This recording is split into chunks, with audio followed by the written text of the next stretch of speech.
Andasya Gananjana Shalakaya Chakshu Unmalatam Yena Tasmai Shri Garve Namaha. Bhakti Mala, you read English, please? I was born in the darkest ignorance, and my spiritual master opened my eyes with the torch of knowledge. I offer my respectful obeisances unto him. Okay. Okay, so let's continue where we left off. So we're continuing chapter 5, which is entitled Karma Yoga, Action in Krishna Consciousness. Yeah. So text 25 this week, one of my personal favorites. And just a little bit of a recap on last week. So we're continuing the theme of liberation. Who's liberated in the Supreme, and the qualities of a person that's liberated in the Supreme, and what that means. That their happiness, they're finding happiness from inside themselves. It means from their relationship with Krishna. So, and then automatically they can retire from trying to find happiness from external sources, which we call sense gratification.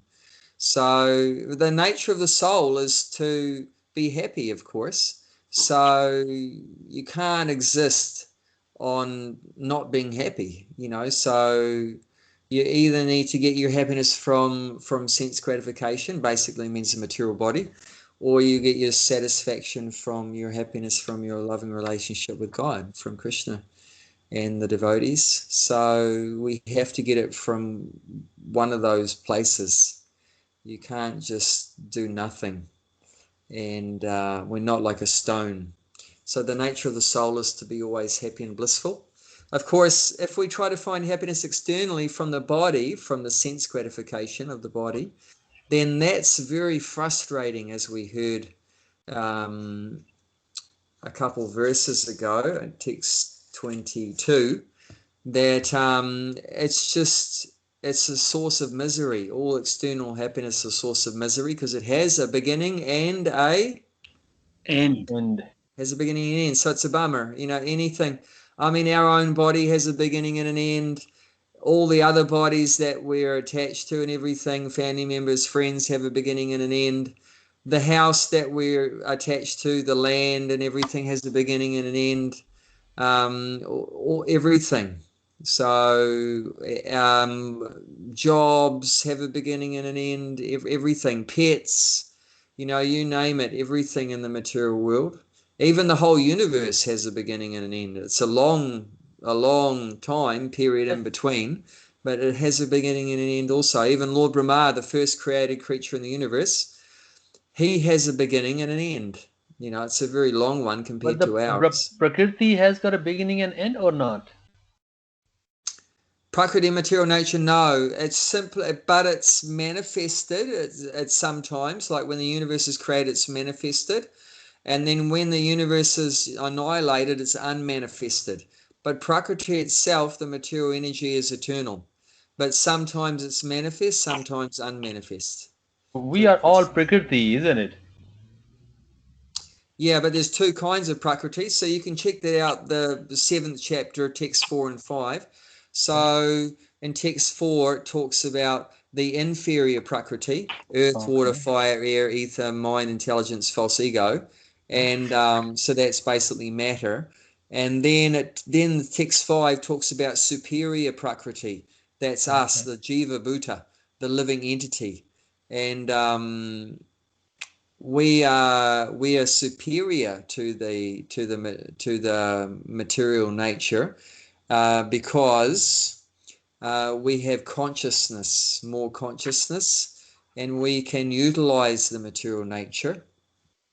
So we're a superior energy. So Prakriti has inferior and superior aspects.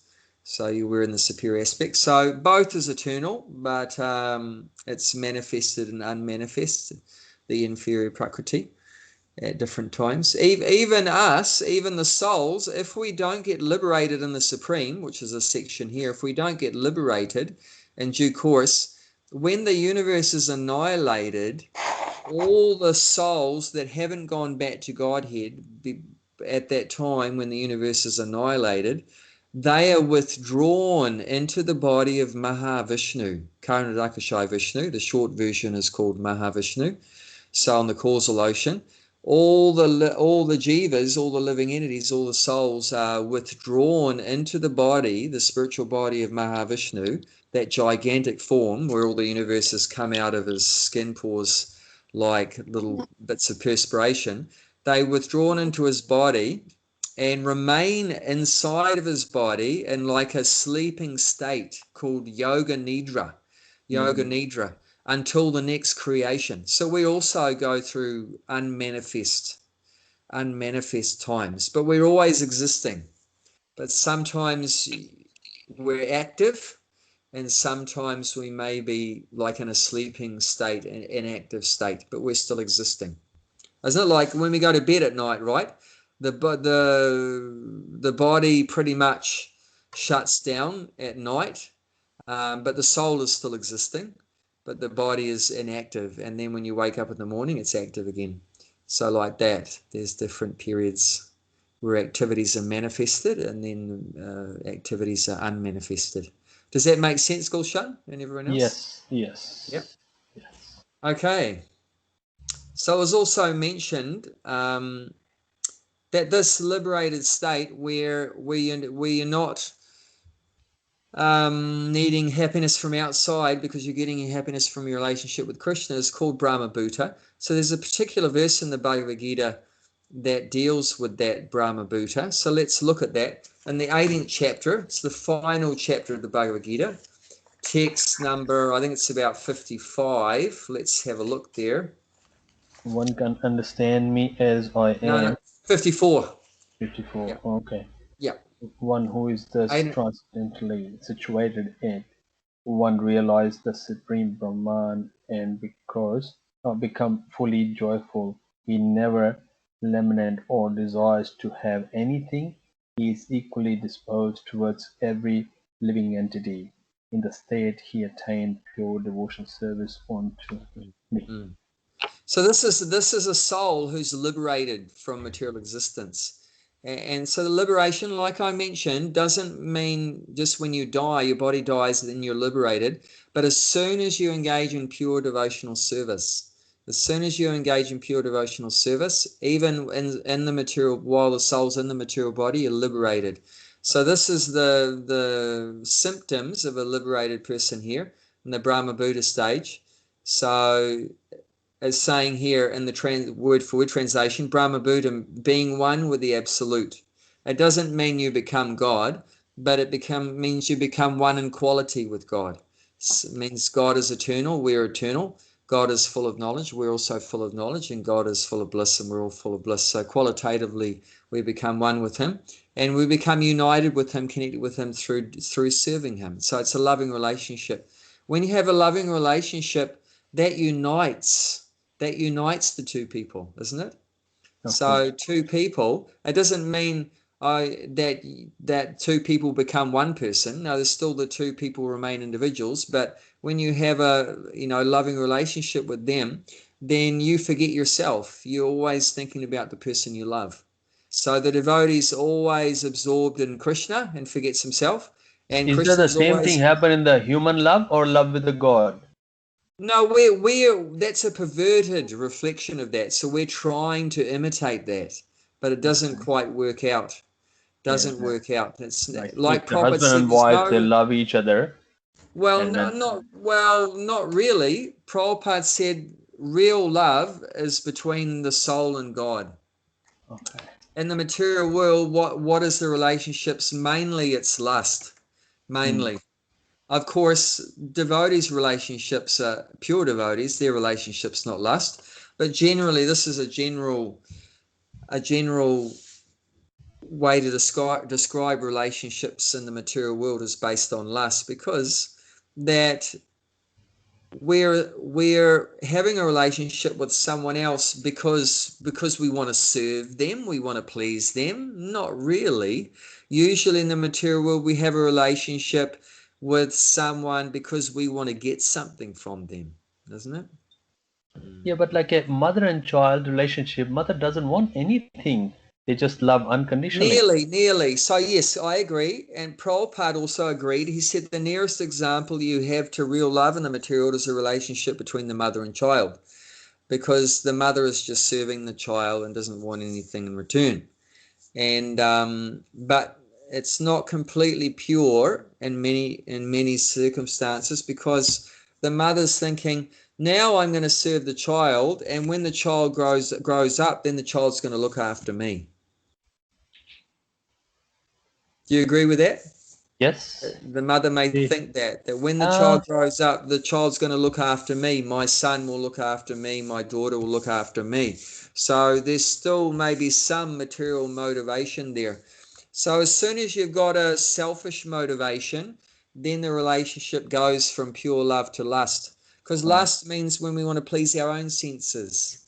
Remember, that's the definition of lust. And the definition of love is we want to please God's senses, Krishna's senses. And that's actually the purpose of the soul, function of the soul, is simply for that purpose. We were created, we were made for that purpose, to please God's senses. Now we've gone away from God and we're trying to please our own senses, and we come into the material world, and to please our senses we get a opposite sex, and we create family members around us to please our senses. I feel very happy that I've got children. I feel very happy that I have a wife or a husband, that I've got pets and animals, and I feel very happy that I've got a nice house. And so it's all for pleasing our own senses generally. Of course, devotees may seem to have all those relationships too, but the central point's Krishna. So in the case of pure devotees, then it is love, depending on how much of a devotee they are. Because there's pure devotees, and then there's mixed devotees, then there's neophyte devotees, and so it depends what level. But potentially, that pure devotees, their relationships are all based on love, because their relationship with each other and everyone else is for the purpose of pleasing Krishna.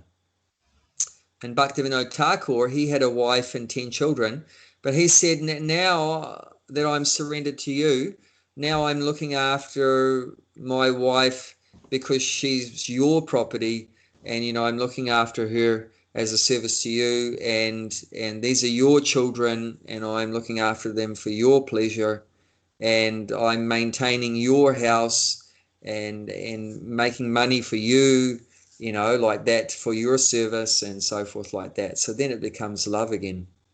Hey, I think that for me as well, that way I've seen it as well is that material relationships are just conditional. Like if you, even between a mother and a child, unless you do what the other person expects of you, then that's how it's conditional. If you're not doing what the other person wants you to do, then they don't love you anymore. With Krishna, he loves us unconditionally. Unconditionally.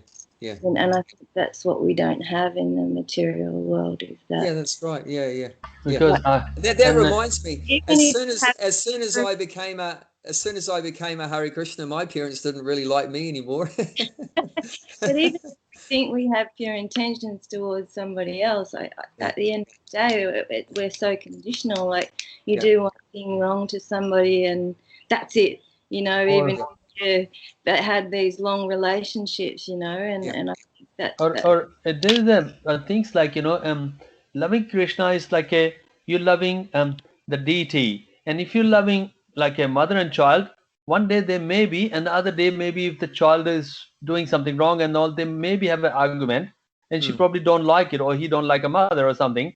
But if you had a deity doesn't complain. If you love it or don't love it. Yeah, Krishna's love for us is unconditional. Doesn't matter what we do, Krishna always loves us. Yeah. And for the pure devotees, it's the same also, that they love Krishna unconditionally, like the gopis. Doesn't matter what Krishna does. Even if Krishna left Vrindavan left the gopis and went away to Mathura, then Dwarka, but the gopis still love Krishna. So this is pure unconditional love. Yeah, that love, gopis love, we cannot compare with any of them. It's just complete pure, as we just should try to but generate that. we can come to that platform, and that's the whole point. That's the whole point, that we can come to that platform. I don't know. I may be negative. I don't think so. I can ever, because I can't even near that gopis the way they love the Krishna. Now we're so contaminated by Maya, but if we become purified, will I ever be like that? I don't think so. Of course, we should always be humble and think that, we're very far away from that. But the actual fact is that we can achieve that platform of pure love like the gopis. And that's the very purpose why we're in this Krishna conscious movement, why we're following Lord Chaitanya, because he taught how one can achieve that mood of the gopis and achieve that position. That was the whole purpose, and that's through chanting Hare Krishna that one can achieve that. So that's what we hope for, that's what we pray for, that we can have that pure love like high hope, like the gopis. Yeah. But see, of course, we always think that, who am I? I'm very rotten, very fallen, and very useless and hopeless and so forth, very humble. But we have to realize also, we're very insignificant, very small. But Krishna, especially in the mood of Lord Chaitanya, which is in the mood of Radharani, Krishna in the mood of Radharani is Lord Chaitanya, is very kind, very merciful. And they can give the greatest treasure of pure love to even the most rotten person and lift us up in just a moment if he wants to. So that is our hope. And there's been many examples of that happening, that even, rotten souls in the material world have been lifted up and achieved pure love like that of the gopis by the mercy of Lord Chaitanya. So we also have that hope. Yes, and that's what should make us very enthusiastic. But we have to be, like it says in the beginning of the Nectar of Instruction, we should be enthusiastic. Yeah. We should be patient. And we should be confident. And our confidence lies not in our own abilities, but in the mercy. In the mercy of the spiritual master and the mercy of the Lord. Our confidence, we're confident that we can go back home, back to Godhead, because they're so kind, they're so merciful.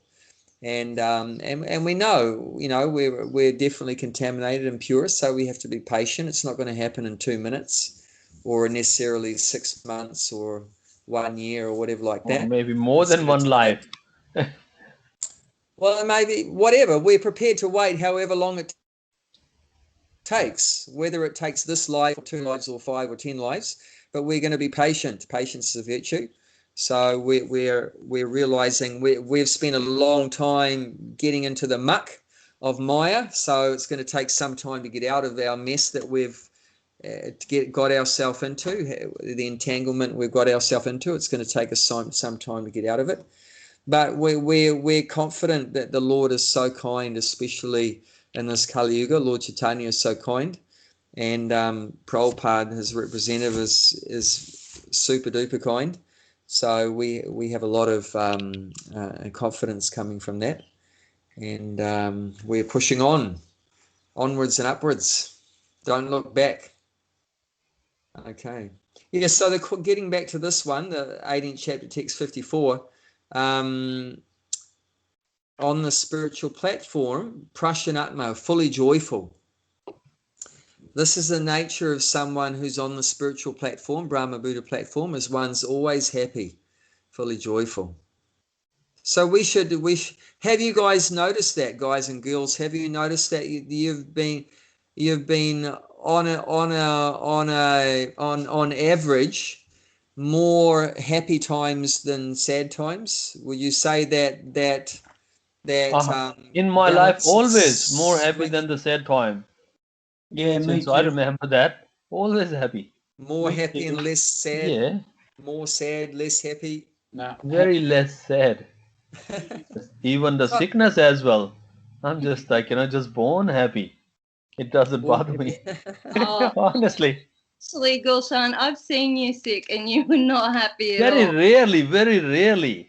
Like maybe like, once in the 6 months, maybe half a day or something, which might have an upset stomach or something. A week, actually. But being happy doesn't mean that nothing bad happens to us. But being happy means that even when the difficult times come, the bad things happen to us. How do we feel then? How do we respond to that? We remain react? happy because our happiness is coming not from the sick body, but from our loving relationship with Krishna and the devotees, and like that, from our Krishna consciousness. So therefore, even if we're lost our job, or the body is sick, or someone that we love dies, or whatever, how do we react on that time? COVID virus goes all over the world and everyone's locked down, but we can still be happy in all of those calamities, because we're getting our happiness not from all the external,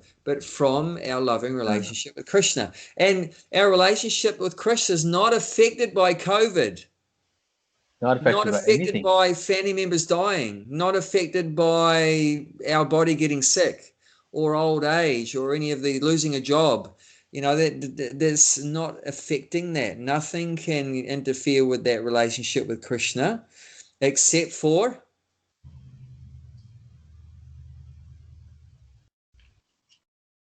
What'd you say? Nothing can affect that relationship except for that internal relationship with Krishna, except for who? Well, except for us. Yeah, if we want to give it up. But nothing can interfere with that relationship with Krishna, which is internal, unless we stop it. But nothing external can stop that relationship. Does that make sense? Yeah, unless we bloop. Of course. Unless we bloop. But that's our choice. But nothing else can stop that. We even know many cases, like in the early days of the movement, where devotees, I've told you before, were put in prison, put in jail, but they maintained their Krishna consciousness in jail. Salted bread. What's that? Salted bread. Yeah, in Russia and so forth. Even in Australia, devotees were thrown in jail, and they maintained their Krishna consciousness in jail. And they didn't have any external things to do it with. They didn't have any japa beads. They didn't have any drums, no harmonium, no prasadam, nothing. Do you know how they did it? Chanting. Yep, and they did it all in their mind. Yeah. Within their mind. They had whole Sunday feasts and kirtans in their mind, and cooked the feast and did the deity worship. Offering as well in the mind. Yeah. Yeah, so nothing can stop our Krishna consciousness except for ourselves. Of course, you can give it up any moment you want, but nothing external can make you stop it, take it away from you. So it's very special. Okay, so this is one of the symptoms of the spiritual platform. Always joyful, always happy. So we should notice that more and more in our own life. If we're not always happy, then there's something wrong, not with the process, but with our application. Maybe we're not chanting enough or attentively, or maybe we're making offenses to Krishna, doing something wrong, these are called aparad, or offenses. Or maybe we're committing sinful activities, which is pulling us down again. It's like the elephant taking a bath syndrome. Elephant. So when you come out and put the mud on there. Yeah, and then you come out and put the mud on. So, of course, if you chant Hare Krishna, that's very good. You cleaned yourself, but then you go down to the pub and drink beer, then you're going to go down again. And then you chant again, you go up. And now, then once you go to the pub, then you won't chant down. again. It'll be dragging more and more. So of course that'll cause that we're not going to be happy all the time, but if we stay in the process and try to chant as carefully every day as we can, and just eat prasadam and associate with devotees regularly, and read Prabhupada's books and hear about Krishna and all that, and follow the Four Guided Principles, then we should notice that we become more and more happy, and all the external calamities of the world affect us less and less. Yeah. So it says, he never laments or desires to have anything. So this is the normal mental situation in the material world, our psychological condition. Either we're in two states, one or the other. Either something that we don't have and we hanker for it, isn't it? Whatever we don't have, we hanker for it. We desire it. And whatever you had and you lost it, then you lament. So there's two things that are going on, right? Whatever you don't want, you hanker for that. If only I had this, if only, I wish, if only I had this. And then, oh, I had this and I lost it. I had that person and they're gone, or I had that money and it's gone. So there's two states, and that's always disturbing the peace of mind. See, for a materialistic person is always in one of these two states. So they never have any peace. They never have any happiness because of that.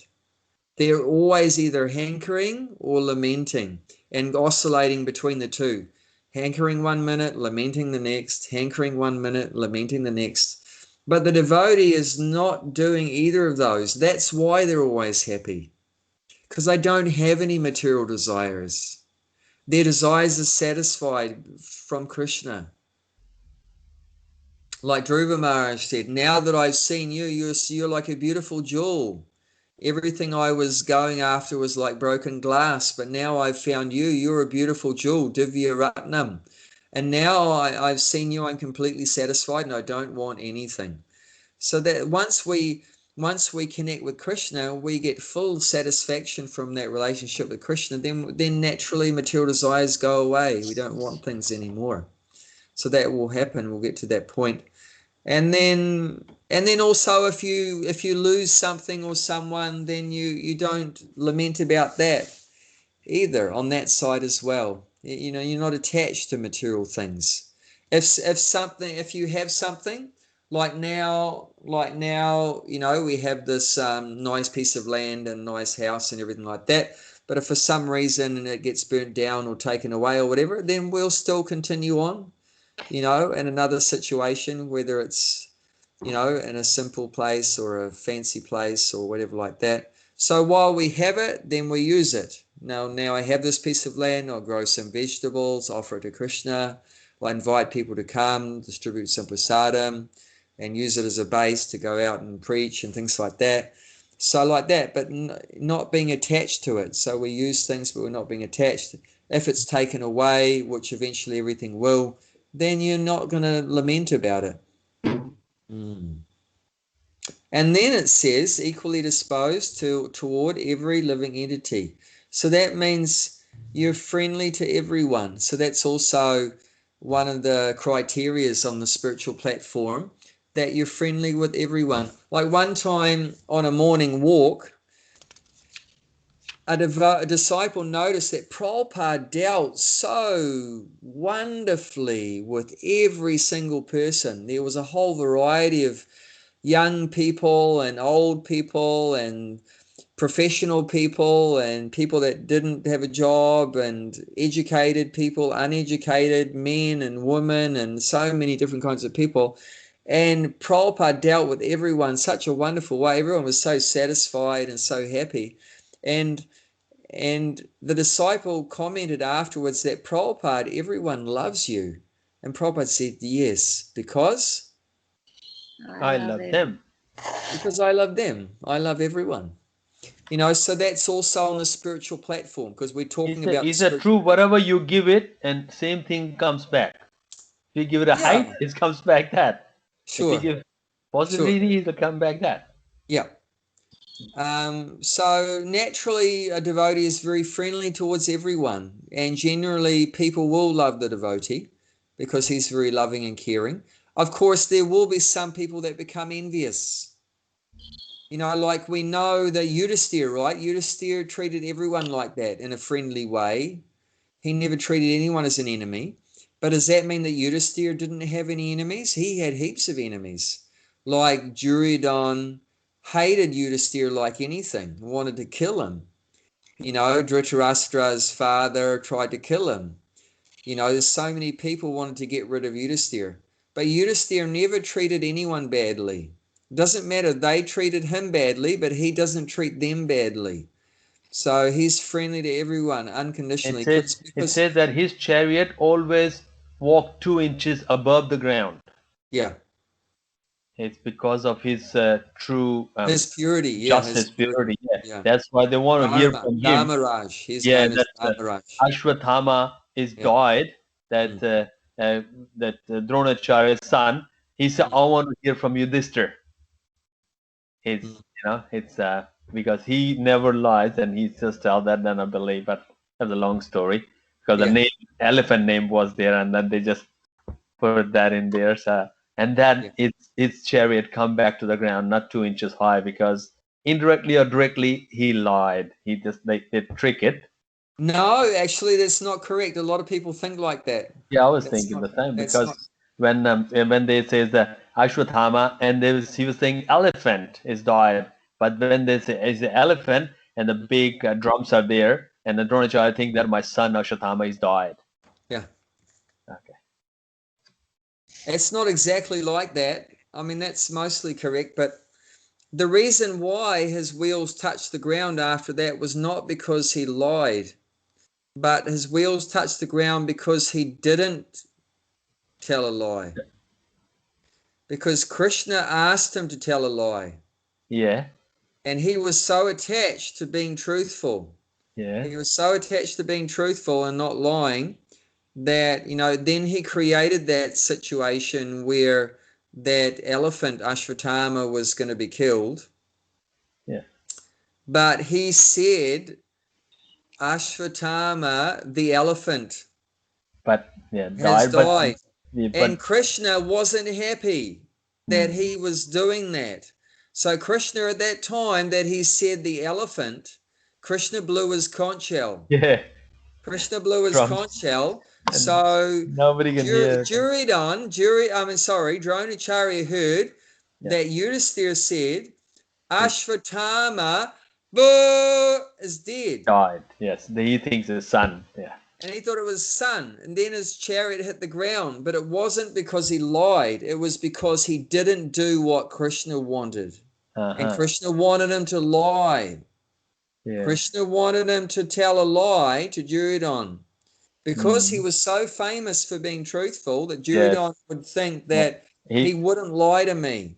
So, but Krishna asked him to lie, and he didn't do what Krishna wanted. So for that reason, he touched the ground, not because he told a lie. Actually, he didn't tell a lie. He didn't obey. He didn't obey.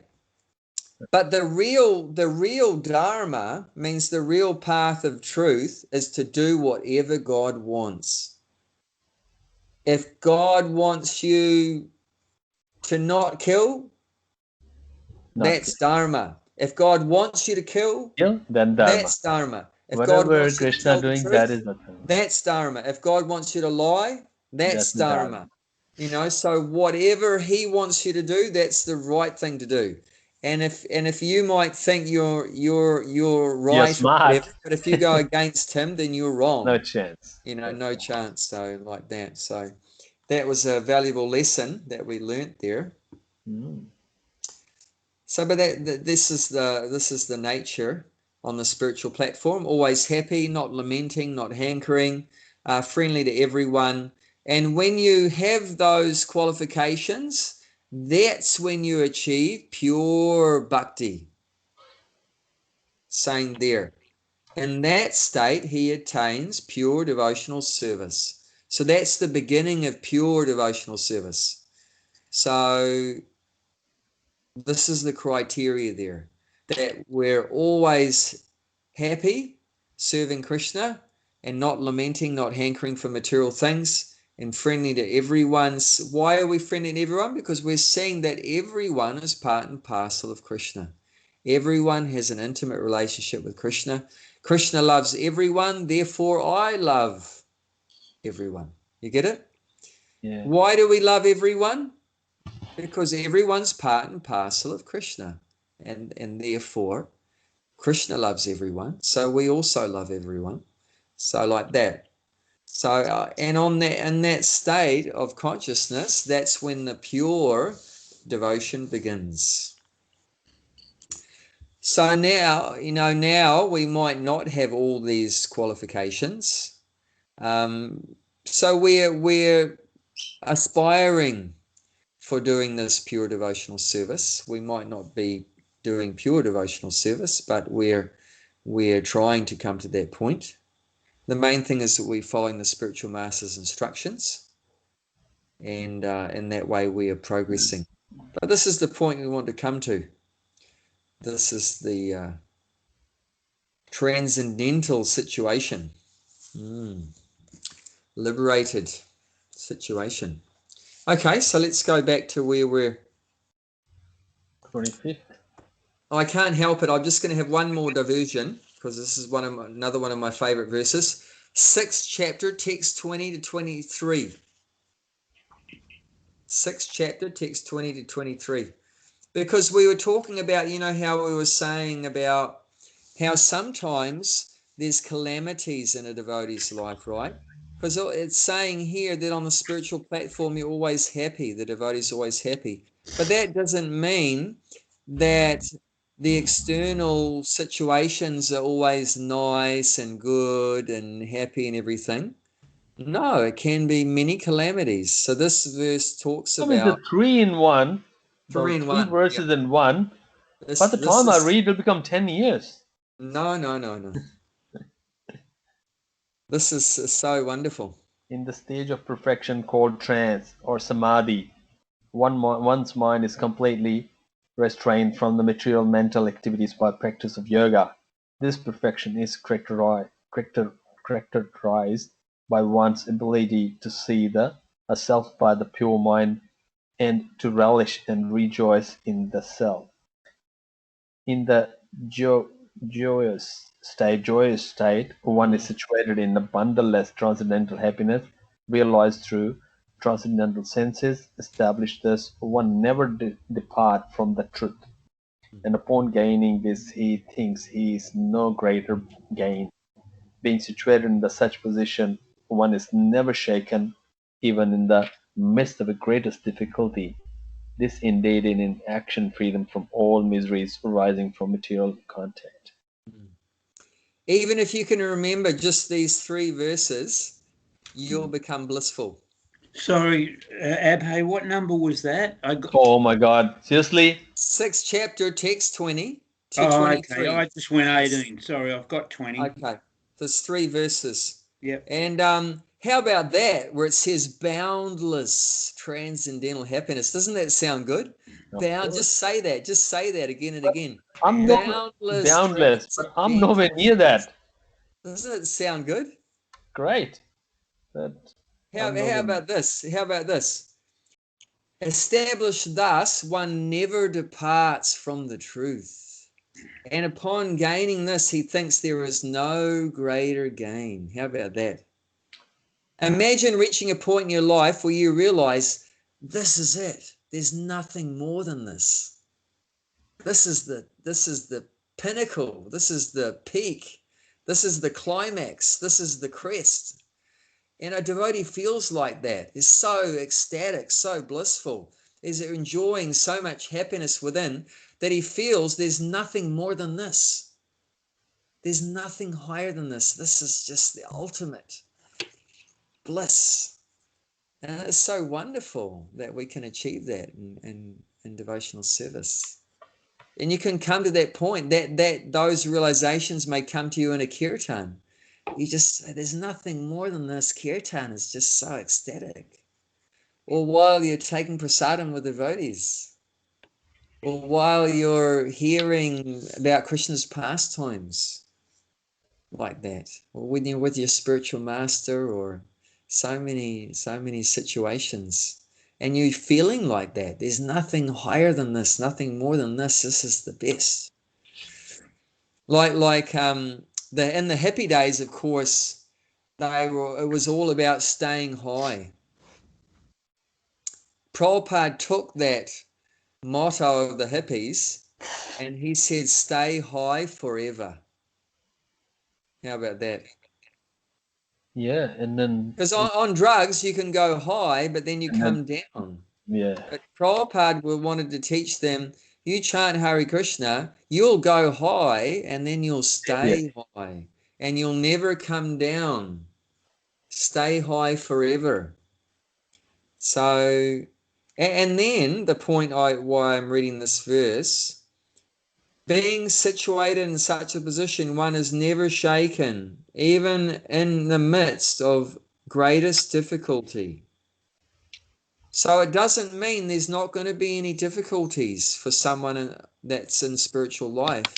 There may be great calamities and difficulties, but if we're situated in Krishna consciousness, we're not going to get shaken by that. We're not going to get shaken by that. So Krishna consciousness doesn't necessarily stop the calamities, but what it does stop, it stops you getting shaken by the calamities. And that's pretty cool, isn't it? Mm. What does it matter if there's calamities? You know, if you're not shaken by it, then it doesn't matter.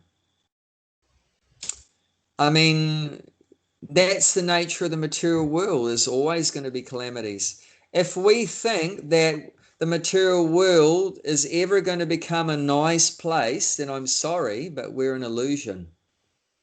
That is illusion to think that the material world is ever going to become a nice place.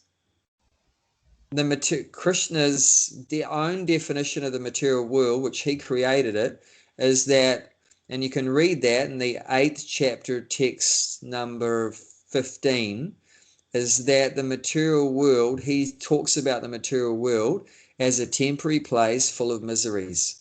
So there you have it, straight from the person that created the material world, that the nature of the material world is a temporary place full of miseries. So when it's never going to become, you know, a wonderful place or whatever. But the thing what we want to achieve is that while we're in the material world, not being shaken around by all the difficulties and calamities of the material world. That is a great achievement. That is a great achievement. And that's the reality. That's the reality. How did we end up with the birth and death cycle in the first place? How did we got it that, like? Yeah, I mean, because we have so many desires, right? And Krishna, but like from the very first, maybe 1,000 million year, whatever's there, 8,004,000 species we're going through there. How did we first came in? No, we've talked about this before. Circle. Huh? We've talked about this before. Does anyone remember how is it the soul came from the spiritual world down to the material world? Because when we were in the spiritual world, we became envious of Krishna, and and then so we dropped down as soon as we become envious of Krishna and not wanting to. That's what we all are. To be Krishna, we wanted. Yeah, because there's two things. There's a desire to be Krishna, and when you have a desire to be Krishna, to have his position, that means also you want to remove Krishna from his position. You want to take his position and remove Krishna from his position. So that's envy. So there's a desire and hate. And that's in the 7th chapter of Bhagavad Gita, text 27. You can read about that. Icha dvesa samutena dvandva mohina bharata. And Prabhupada talks about in the purport. So this is the cause of our coming to the material world. Icha. Icha means desire. And dvesa. Dvesa means hate or envy. So a desire to be God and a hatred of God. So that's the origin of the dualities of the material world. So it said this is a world of dualities. So that's the origin of the dualities of the material world, that we have a desire to be God and a hatred of God or envy like that. And that's why we're here. That's why we're here. And why do we have to take birth and die? Because we have so many of these desires, and we have a desire, I want to fly. I have a desire to fly. Okay. And Krishna says, okay, so this body will have to die then, and you'll have to take birth in a body that can fly. So take birth as a bird. Oh, and then you have a desire to swim in the sea. Okay, so then that body has to die, and then you take birth in a body of a fish that can go in the sea. Oh, and then you have a desire, I want to have a lot of sex. Okay, so then that body has to die, and then you get birth in a body which has lots of sex. If you don't have any desire on the time of death. What's that? If you don't have any desire at time of death. If you don't have any material desire at the time of death, then you're going back to Godhead. That means you've got a spiritual desire. And you go back to Godhead, yeah. But as long as you have a material desire, then you're going to get another body. So the cause of all these material bodies is us. We're the cause of death. We're the cause of all the material bodies because we have so many desires. And Krishna is fulfilling all these desires by giving us one body after another to experience, all the different kinds of sense gratification. It's like, isn't it? Is there only one kind of ice cream? How many kinds of ice cream are there, Bob? Plenty. Many. Many. Why are there many? Because we want to taste all the flavors. Right. You want to taste the strawberry flavor, and then you're not satisfied with that. Then you want to try the mango flavor. Also then you're not satisfied with that. Then you want to try passion fruit flavor, and So then you want to have mango and passion mixed together. Tongue and the genital. You have to control tongue and genital. Yeah. So that's why. Just like, why is there so many kinds of ice cream? Why is there so many kinds of bodies? Because we have so many desires. So like what we read, in that a transcendently situated person doesn't have material desires. He doesn't hanker for anything. He's satisfied just having a loving relationship with Krishna. He's getting so much happiness from Krishna, he doesn't want anything else.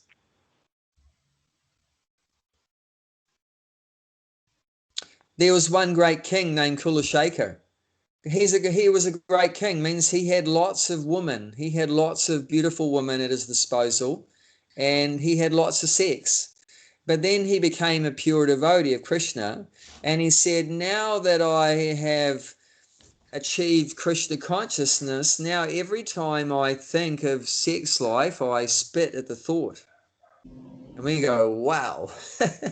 How can he spit at the thought of sex? Not many people would spit at the thought of sex.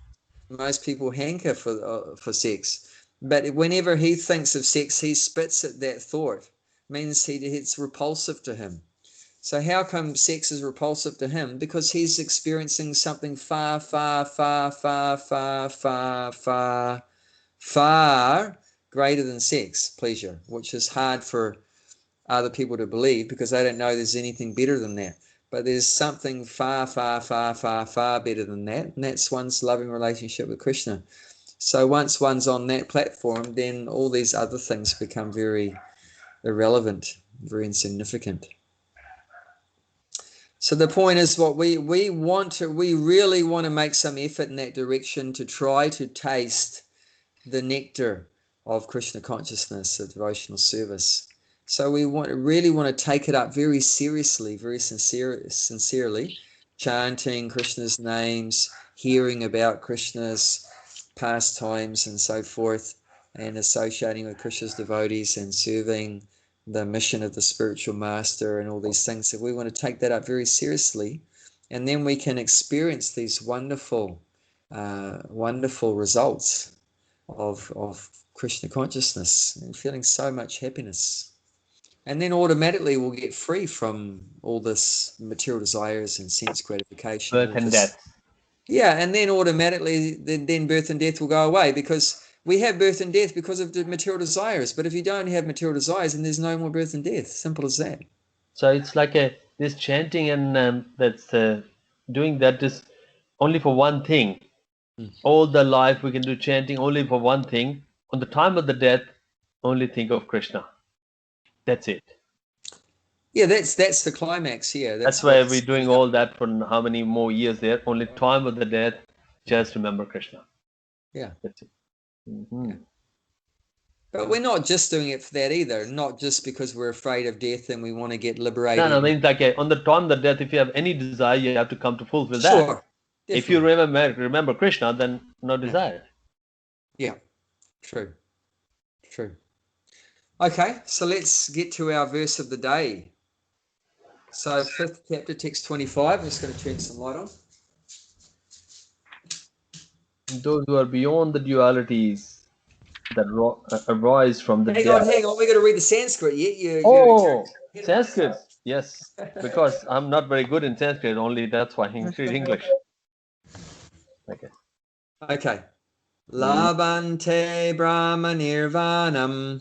Labante Brahma Nirvanam. Rishaya Kshina Kalmasaha. Vashya Shina Kamasya. China Dvaidha Yatatmana. China Dvaidha Yatatmana. Sarva Bhuta Hiterata. Sarva Bhuta Hiterata. Okay, Bob, would you like to read the English, please? Sure. Those who are beyond the dualities that arise from doubts, whose minds are engaged within, who are always busy working for the welfare of all living beings, and who are free from all sins, achieve liberation in the Supreme. Okay, here's some more criteria. Lots of criteria to become liberated. So these are some other characteristics of a liberated person and who's eligible to be liberated. And we might think, well, some of these criteria are pretty high up. How am I ever going to become liberated? But don't worry. Just see, don't think about the whole journey ahead of you. There's I think it's an old Chinese proverb. A journey of 1,000 miles begins with one step. Nice, huh? Just think about the one step. Don't think about the 1,000 miles. If you think about the 1,000 miles, Gulshan, then what's going to happen? No, depression. Like, I couldn't reach. Oh my God. Yeah, and then what's going to happen to the first step? Fallen. You're not going to take it. Nah, I won't take it. You're not going to take the first step. Yeah. You're going to give up right there before you even take the first step. So don't think about the journey of 1,000 miles. Just think about, okay, I've got to take a step. And then what's next? After you take a step, then what's next? Step 2. Step 2. Then step 3. Then step 4. I'll tell you what, there's one devotee named Burijan. He's a very nice disciple of Prabhupada. He wrote a book about a japa.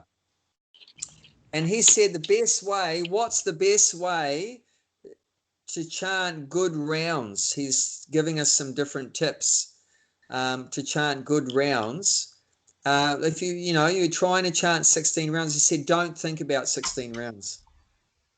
Start with the first bead. Yeah, you just don't even think about one round. Just think about one mantra. Don't think I'm going to hear 16 rounds. Don't even think I'm going to hear one round. Just think, let me hear this one mantra just right now. Because immediately you think 16 rounds, that's the future. That's the future. You're thinking in the future. You're not in the present. Don't even one round. That's what, 7 minutes? That's in the future. Just think in the present right now. Just Hare Krishna, Krishna Krishna, Hare Hare, Hare Rama, Rama Rama, Hare Hare. Just think right now. Just all you're thinking, let me hear this one mantra. Just this one mantra right now.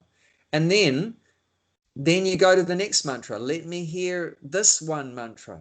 So just try to stay in the present.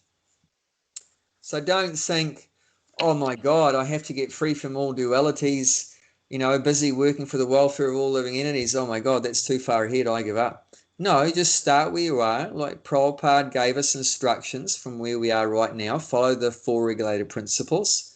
Chant 16 rounds a day. Try your best to spread Krishna consciousness. And, we just start from there.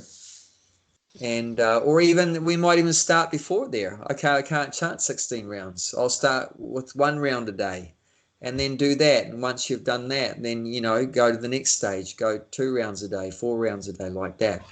But, the point is you've got to start somewhere and work upwards, work towards the goal.